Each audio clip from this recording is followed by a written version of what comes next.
पण हे काय आहे?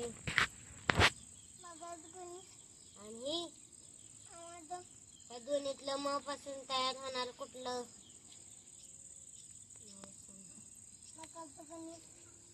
बरोबर, दे टाळी.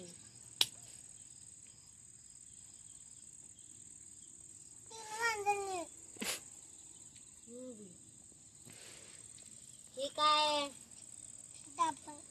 ही या दोन्हीतलं म पासून तयार होणार कुठलं? बरोबर, दे टाळी.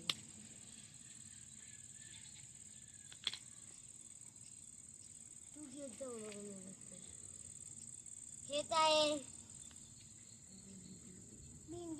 आणि या दोन्हीतलं म पासून तयार होणार अक्षर कोणतं? बरोबर, दे टाळी.